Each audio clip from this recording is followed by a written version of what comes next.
Olá, estamos começando a nossa live de hoje. Agradeço os milhares de inscritos no meu canal e sempre digo, se você gosta do canal, do conteúdo, das lives, das entrevistas, da perspectiva que nós temos, analítica, crítica, propositiva, sempre na defesa da Constituição de 1988, é muito fácil, indica o canal a um amigo. Canal no YouTube, Marco Antônio Villa, diga para ativar o sininho que avisa as notificações, as novas postagens no canal, coloque like no que vocês gostarem e utilize, como vocês muito bem fazem, a página dos comentários, né? Lembro que nós postamos a entrevista com o economista Delfim Neto, né? Todo mundo precisa apresentá-lo, evidentemente, né? Grande professor de economia, com números de livros publicados, ministro de vários governos, deputado constituinte, deputado federal por várias legislaturas, escreve, apesar dos mais de 90 anos, está acompanhando a conjuntura brasileira aí todo dia, e temos uma entrevista bem interessante, coloca questões que me parece que são essenciais, vocês vão gostar. E amanhã temos a entrevista logo cedo também de um outro economista, economista-chefe da MB Associados, que é a principal consultoria do Brasil, Sérgio Vale, também analisando a conjuntura econômica brasileira. E uma das razões, até que nós atrasamos um pouco hoje, peço desculpas, é por causa da série de entrevistas que nós estamos gravando e que vamos disponibilizando até o final do ano, né? Lembro que uma coisa muito importante que eu tenho acentuado aqui nos nossos encontros, que é o membro apoiador, né? Para se apoiar o canal. Tem duas formas, só você clicar e você vai ser membro apoiador do canal. E por que isso é importante? É essencial, você que está acompanhando sabe a dificuldade que nós estamos vendo nessa conjuntura tão complexa, tão difícil, em alguns momentos tão sombria. Então, a importância de apoiar o jornalismo independente, né, e opinativo de qualidade, né, que nós fazemos aqui no canal todo dia, você que nos acompanha. Então, para ser membro apoiador é muito fácil, clique, tem duas formas e desse jeito você colabora com o jornalismo independente e de qualidade. Lembro que no Twitter vocês podem me seguir pelo Vila Marco Villa, Instagram, @Marco Antônio Villa Oficial, e na plataforma de cursos, www.cursosdovilla.com.br, vocês têm os 3 cursos que nós oferecemos: História Política das Funções Brasileiras, História da Ditadura Militar no Brasil, que é fascismo, www.cursosdovilla.com.br. Dia animado por algumas questões que me parecem que são essenciais. Uma, o Dr. Miguel Reale Júnior, já entrevistado diversas vezes no nosso canal, e vamos entrevistar depois sobre o pedido de impeachment que hoje foi formalizado, entregue à Câmara, protocolado na Câmara dos Deputados, tal qual dispõe a Constituição. É a Câmara que autoriza, é privativo da Câmara, né? Mas quem processa e julga em caso de crime de responsabilidade é o Senado Federal, né? Ele, junto num documento assinado por diversos juristas, encabeçado pelo Dr. Miguel Reale Júnior, estava acompanhado dos membros da CPI, do presidente da CPI, Omar Aziz, do relator Renan Calheiros, do vice-presidente Randolfo Rodrigues, estava lá a Simone Tebet, que teve uma participação também extremamente importante na CPI da pandemia, protocolando, e com toda a justificativa. Eu cheguei a dar uma leitura muito rápida no documento, o documento é longo, muito detalhado, muito bem fundamentado, né? E esse é um fato importante. Alguém vai dizer assim, mas tem já tantos outros pedidos. Vamos aguardar. Você sabe que na política muitas vezes temos surpresas. O importante é ter já esse documento que sustenta assim, se tiver um presidente, Arthur Lira, nós sabemos que está em outro campo, mas que aprecia aquele documento, autoriza, porque quem é soberano? Não é o presidente da Câmara dos Deputados. Essa é uma discussão que teremos de ter no futuro, hein? Mas o plenário da Câmara dos Deputados, essa é a questão essencial. É fundamental que isso esteja presente na Constituição. Não é questão de regimento da Câmara dos Deputados ou do Senado, mas está presente na Constituição. Isso é uma questão muito importante, é um fato importante no dia. Um outro, tem uma entrevista que está aqui no Estadão, faço questão de ler só um trechinho para ver como vai ter os conflitos entre o Partido Liberal e o Bolsonaro daqui a pouco, apesar de que tem aqueles que insistem em dizer que não vai haver conflito, etc. Vamos pegar o vice-presidente do PL. O vice-presidente do PL foi ex-ministro do transporte, sabe de quem? Dilma Rousseff. Dilma Rousseff. É o Alfredo Nascimento. Alfredo Nascimento, eu vou ler só os 2 primeiros parágrafos da reportagem do Estadão, publicada há poucos minutos atrás. O ex-ministro dos Transportes, O vice-presidente do PL, Alfredo Nascimento, afirma que a legenda vai dar apoio ao presidente Jair Bolsonaro em todos os estados do país. Ex-aliado dos governos Lula e Dilma, Nascimento diz que o partido entendeu que seria mais vantajoso se aliar ao presidente para reforçar sua bancada. Ele defende que todos os parlamentares sigam a regra. Continua, ele lembra o Estadão que em 2011, Alfredo Nascimento foi um dos ministros demitidos pela então presidente Dilma Rousseff numa faxina ética, entre aspas, ou faxina ética, tá? Por indícios de corrupção na pasta e vinculadas com o DENIT. DENIT até hoje é um problema, né? E a Valec. Havia suspeitas até sobre o patrimônio de um filho dele. Bem, como é de hábito no Brasil, o tempo passou, né? Ninguém já lembra mais do fato, tudo arquivado e a vida segue. Então, esse é o Alfredo Nascimento, vice-presidente do partido do Valdemar, né? O Valdemar da Costa Neto, que a gente nem precisa mais tecer considerações sobre ele. Em vários encontros aqui, nós já conversamos sobre o Valdemar da Costa Neto. Agora, contradições vão ocorrer em vários estados, nas 27 unidades na federação. E a questão central é quem vai controlar o fundo partidário e o fundo eleitoral. E quem tem a chave do cofre é o presidente do partido, que dificilmente entregará ou fará uma cópia dessa chave para a família Bolsonaro, né? Então, logo, logo vamos ter surpresas. Por isso que eu falo que esse cenário que muitas vezes se apresenta agora aqui poderá não ser o mesmo cenário do início efetivo da campanha eleitoral no ano que vem. É bom ter cuidado, inclusive, nessas análises, porque pode ser que o cenário seja outro. Ninguém sabe, por exemplo, essa semana, o Bolsonaro, a semana passada e no final de semana, teria procurado lá o pronto-socorro do Palácio, ficado 2 horas, aí já começou a correr uns boatos de que ele estaria com problemas de saúde. Pode ser um artifício que lá na frente ele use caso surja denúncias graves sobre o seu governo ou de crimes cometidos pela família ainda no Rio de Janeiro e uma renúncia por motivo de saúde seja uma saída. Então, percebe, a renúncia nesse caso, né? Até como meio de negociação, uma espécie de anistia dos crimes cometidos, que poderá até ser concedida, também está na Constituição e é uma discussão jurídica complexa pelo presidente da República que for assumir, e nesse caso seria, nessa hipótese, só lançando a questão, evidentemente o sucessor é o general Mourão. Então, vamos ver o que vai acontecer. Eu acho que eu gostaria também de destacar ainda uma polêmica, e nós vamos ter uma entrevista com um especialista que fez um estudo numa pequena comunidade na cidade de Salvador, uma comunidade evangélica. Isso mais para frente nós vamos postar essa entrevista, tivemos uma longa conversa, mas há uma discussão interessante sobre intolerância religiosa. É engraçado como você vira a questão, né? Lembre-se quando os bolsonaristas estavam atacando a Constituição brasileira, ameaçando de invasão suprema, até de bombardeio, recordes, né? Eles atirando como se fosse morteiros, né? O prédio do Supremo Tribunal Federal. Aquilo é inesquecivelmente um fato trágico, né? Ameaçando fechar o Congresso, intervenção militar, artigo 142, eles diziam, impor o AI-5, etc. Eles diziam que estavam defendendo a Constituição, a soberania popular. É inacreditável, né? Estavam defendendo a soberania popular, quando o artigo 12 da Constituição, nós já lemos aqui e já sabemos como é que se manifesta a soberania popular, num processo eleitoral em que todos são iguais, com votos livre, direto, secreto, etc., etc., etc. Mas eles liam a Constituição e tentavam usar da Constituição para justificar ou tentar, entre aspas, legalizar uma ação inconstitucional, antirrepublicana e golpista, né? Agora, é interessante no fenômeno da chamada intolerância religiosa. E por quê? Por causa dos episódios de André Mendonça, especialmente a comemoração que foi feita naquela sala do senador Luiz do Carmo, salvo engano, em que estava presente todas aquelas pessoas que nós já comentamos aqui algumas vezes, e que aqueles que criticaram aquela cerimônia religiosa dentro e as consequências daquela cerimônia, o pronunciamento de André Mendonça, inclusive,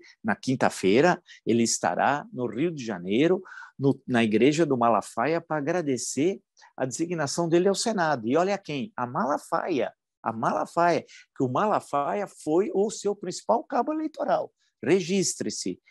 E note, como eu comentei ontem, a omissão no processo, ou a pouca boa vontade, vamos chamar assim, da Igreja Universal, porque também é uma disputa enorme entre os evangélicos para ver quem influencia mais o governo.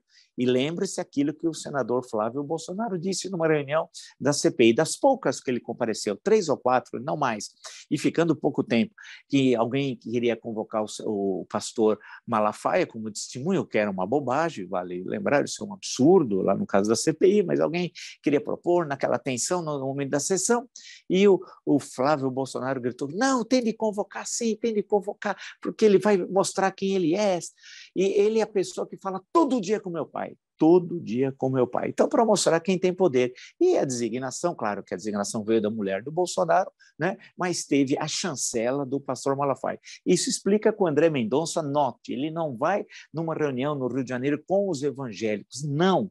Ele vai à igreja do Malafaia, né? A Vitória em Cristo, né? Ou seja, ele está escolhendo a quem ele vai agradecer. Isso não é algo gratuito. Registre, né?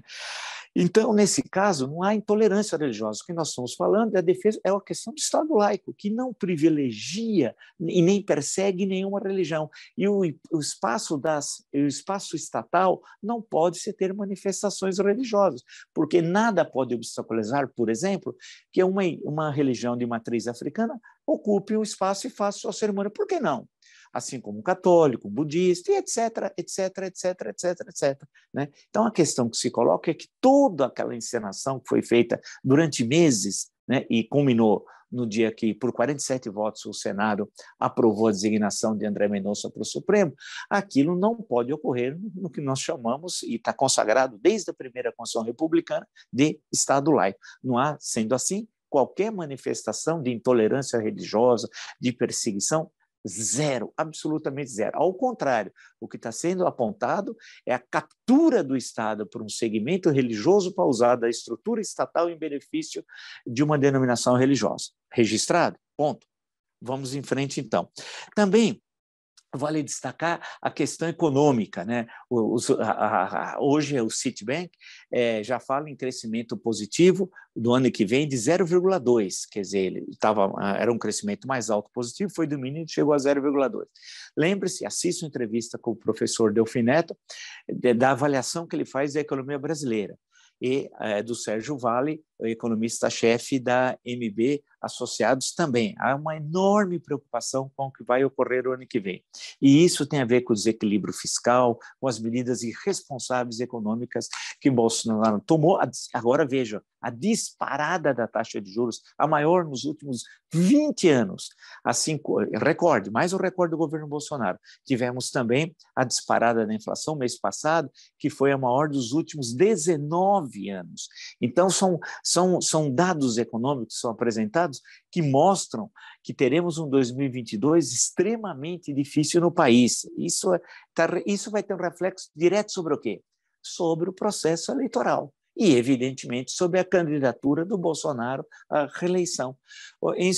Nesse caso, ele vai precisar usar de instrumentos fora do jogo democrático para tentar, de alguma forma, chegar ao segundo turno, o que eu insisto, dificilmente ocorrerá. Registro, dificilmente ocorrerá. O cenário desenhado é esse. E para usar mecanismos fora do campo democrático, um deles é a questão das fake news.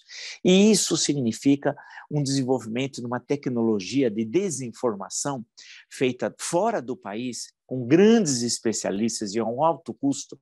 É necessário ver quem é que vai pagar toda essa conta, e já está pagando, tanto o empresário será, é a pergunta que se faz àqueles empresários mais identificados com esse governo e a extrema-direita internacional. Voltamos a uma questão que temos destacado, e os fatos reforçam isso. O Steve Bannon já deixou bem claro que o que interessa para ele em 2022, ele e toda a extrema-direita antissemita, racista, homofóbica, americana e europeia, é uma coisa: a eleição no Brasil.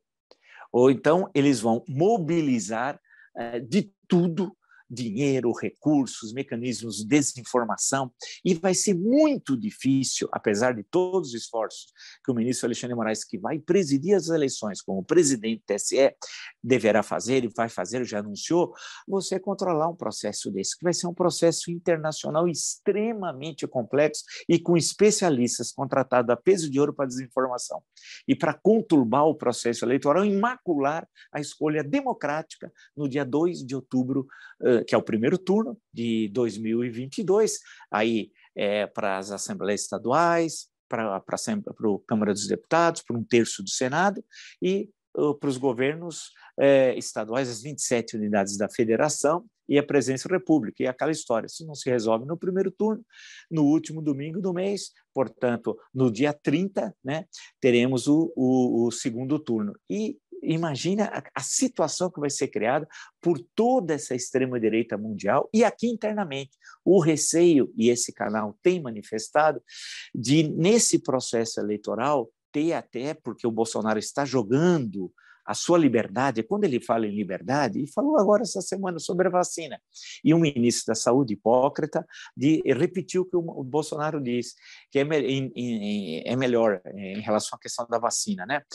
Você morrer defendendo a liberdade do que tomar vacina ou criar qualquer impedimento à circulação das pessoas. É um verdadeiro absurdo. Então, vale defender a liberdade. Defender a liberdade é espalhar o vírus. É um verdadeiro absurdo. Mas na linguagem do Bolsonaro é mais do que isso. É a liberdade dele. Por quê? Os crimes que ele cometeu são gravíssimos. E se hoje aquilo que é imputado à família não anda aqueles processos, por razões extrajurídicas, na hora que ele não for presidente da República, essas questões vão certamente andar esses processos, porque ele não vai ter o poder de força que ele tem de coerção, por exemplo, da Polícia Federal, já denunciado por vários delegados, inclusive nesse canal, o delegado Alexandre Saraiva, já entrevistado aqui, já denunciou isso. Isso é importante. Assim como ele usa o Gabinete de Segurança Institucional sob responsabilidade do general Heleno e a ABIN, a Agência Brasileira de Informação. Essas 3 ações, elas são organicamente articuladas pelo Bolsonaro para impedir que as investigações sobre os crimes cometidos por ele e sua caterva sejam investigadas, para que ele também tome conhecimento das investigações e, por fim, que ele possa usar dessas estruturas para coagir adversários. E vocês acham que Polícia Federal, ABIN, GSI não vão estar presentes no processo eleitoral? Vão estar presentes como instrumento do Bolsonaro para coagir seus adversários. Ele vai jogar todas as suas cartas, porque ele sabe que dificilmente chegará ao segundo turno, isso é importante a gente ver, dificilmente chegará ao segundo turno, e aí ele vai partir para o confronto. E o meu receio, além dessas questões externas que eu já apresentei, tem essa questão do uso do aparelho de Estado, é chegar no limite a confrontos físicos. E aí a questão que se coloca é o armamento da população. O decreto de liberação de armas, um grupo, e na internet eu recebo inúmeras mensagens que mostram isso, né? Através aqui no meu canal, as pessoas vão falando muito preocupadas com o que está acontecendo em certos locais, não são aqueles do tiro esportivo. Isso é uma coisa que nós temos há mais de um século. Inclusive, o Brasil já concorreu em tantas Olimpíadas. Então, não é essa a questão. Não. São daqueles que têm armas com outro objetivo, que é o objetivo de usá-las num confronto político. Inclusive, aqueles que usam o número 88, tome muito cuidado, porque 8 é a 8ª letra do alfabeto, é o Heil Hitler, portanto, nós estamos falando de gente da supremacia branca, e isso vem fundamentalmente dos Estados Unidos. Então, você tem um extremismo que está olhando para o Brasil, e aí tem como representante aqui o Dudu Bananinha, filho do presidente, o Dudu Bananinha, como representante desse setor aqui. Ele é o representante do Bannon para a América do Sul, da organização terrorista chamada Movimento. Então, vocês percebam, nesse cenário todo, com crise econômica, a situação vai ser muito difícil, desmoralização do governo, ele vai perder os apoios políticos, pode registrar, ele vai perder os apoios políticos. A tendência é o Bolsonaro derreter, mesmo a pesquisa que saiu hoje, se você analisa a pesquisa com vagar, você percebe que ele está derrotado, né? A tendência, inclusive, é uma queda do Bolsonaro e a terceira via conseguindo se materializar. Vamos ver o que vai ocorrer agora no restante desse mês. A partir de certo momento, as coisas param na política brasileira, chega o Natal, o Ano Novo, os primeiros dias de janeiro, mas lá por volta da metade de janeiro, já as coisas retomam, porque o Carnaval é lá final de fevereiro, início de março, né? Então, aí já as confabulações políticas e as novas pesquisas que são apresentados, vai desenhando o cenário, e o cenário está claro, ele derretendo, né? E aí vem o desespero, porque o que vai acontecer nos estados é que cada um vai se salvar. Nenhum deputado federal vai fazer campanha para o Bolsonaro se no seu estado ele tiver conhecimento que dificilmente ele vai ser o mais votado lá, né? O governador, idem, o candidato a deputado estadual, o candidato ao Senado, as traições, vamos chamar assim, é absolutamente comum no processo político brasileiro. Isso ocorreu em cada eleição, né? Na última, de 2018, isso também ocorreu. Então, nesse cenário em que ele não tem uma base política partidária sólida, o PL vai abandoná-lo no primeiro momento que sentir que a candidatura dele está derretendo, né? Efetivamente. Primeiro vai sugar tudo o que puder sugar do Estado. Quando perceber que está derretendo, vai se afastar. Economicamente, ele não tem o que mostrar. Ao contrário, a situação, a tendência é cada vez mais grave. O Auxílio Brasil, né, que não é o auxílio emergencial, né, ele emagreceu, e numa conjuntura econômica distinta do que é do ano que está findando, também não terá aquele efeito que teve o auxílio emergencial, que foi multiplicado por 3 pela Câmara dos Deputados, era R$200, passou a ser 600. E lembra sempre o que eu falei, que aquela popularidade ela tinha prazo de validade, né? Citando, inclusive, o Memórias Póstumas de Brás Cubas, a Marcela, né? A mão por 15 meses e 11 contos de réis. Tal. Lembra que nós fizemos a referência ao clássico do Machado de Assis, e que aquilo tinha, portanto, prazo de validade. E foi efetivamente o que ocorreu, além das contradições aqui internas. E tem uma série de variáveis que é muito difícil você ter controle, né? Por exemplo, em relação a questões da economia internacional, em relação à pandemia, à quarta onda, a variante descoberta não é mas descoberta na África do Sul, não sabemos que efeitos isso vai ter, é um imponderável também. E sobre investigações que ocorrem aqui, mesmo agora, denúncias hoje sobre a segunda mulher do Bolsonaro e envolvimento do escritório de advocacia que ela abriu na questão do seguro de carros, o DPVA, aquele seguro obrigatório, que sempre teve problemas. E segundo reportagem hoje aqui da imprensa, ela, apesar de estar sediada no estado do Rio de Janeiro, tinha uma série de questões que eram do Rio Grande do Sul, em suma, coisas que você desconfia, além de problemas que ela geriu, né? Também as rachadinhas e a participação de familiares dela. Vocês imaginam que durante a campanha eleitoral, quando pegar no breu, março, por exemplo, a partir de março, por ali, começa, né?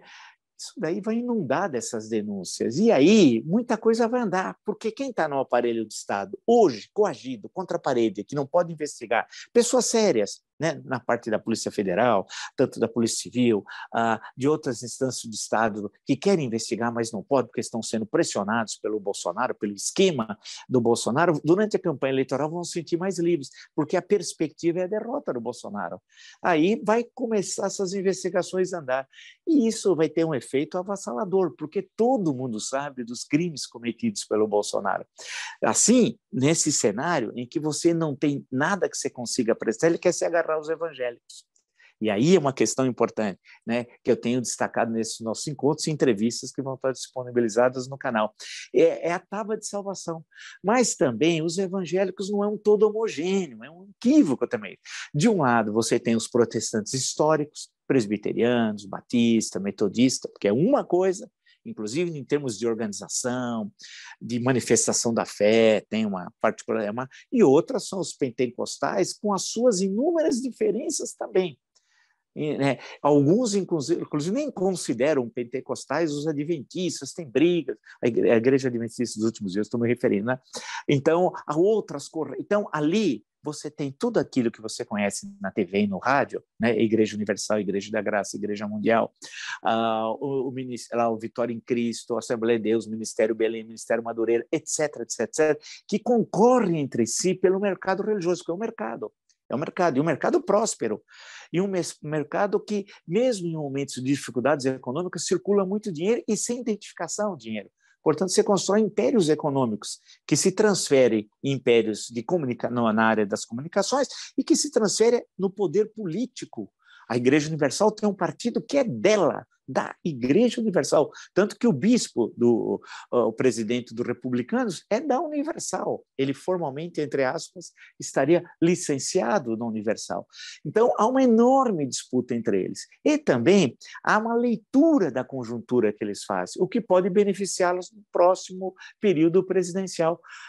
No caso da Igreja Universal, ela foi uma aliada do Lula em 2006, 2010 e 2014, em 3 eleições presidenciais.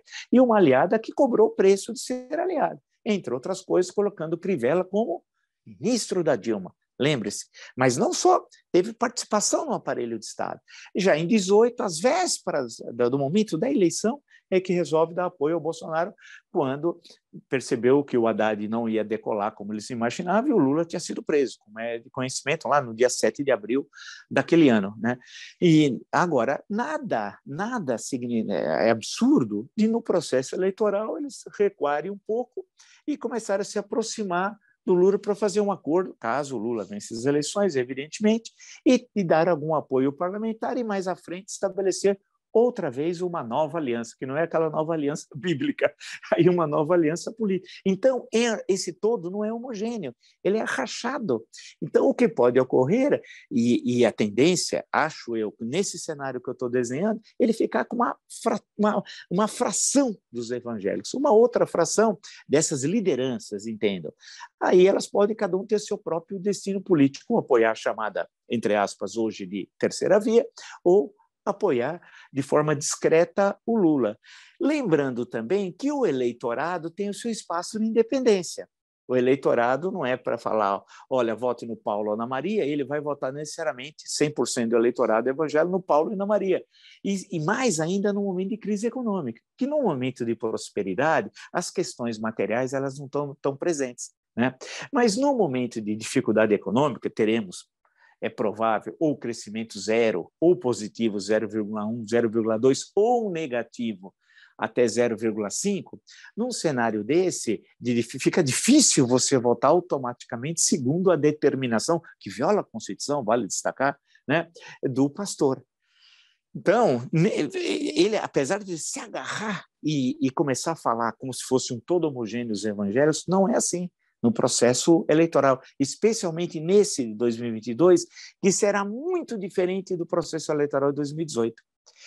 E note, e isso é importante, e só nesse canal eu também dito isso, o Lula participou de todos os processos eleitorais para a presidência da República, só de um, que não. Qual foi? 2018, porque ele estava preso. Participou de 89 como candidato e foi ao segundo turno. Participou de 94 e 98, mas perdeu no primeiro turno. Participou de 2002, foi ao segundo turno e venceu. Participou de 2006, foi ao segundo turno e venceu. Participou de 2010 e conseguiu levar a Dilma para o segundo turno e venceu, a Dilma. E em 2014 levou outra vez a Dilma para o segundo turno e venceu. O único processo eleitoral que ele não participou em pessoa foi o de 2018. E mesmo assim, o Haddad foi ao segundo turno. E você não pode dizer que perdeu de goleada. Não é verdade. Então, agora teremos o Lula.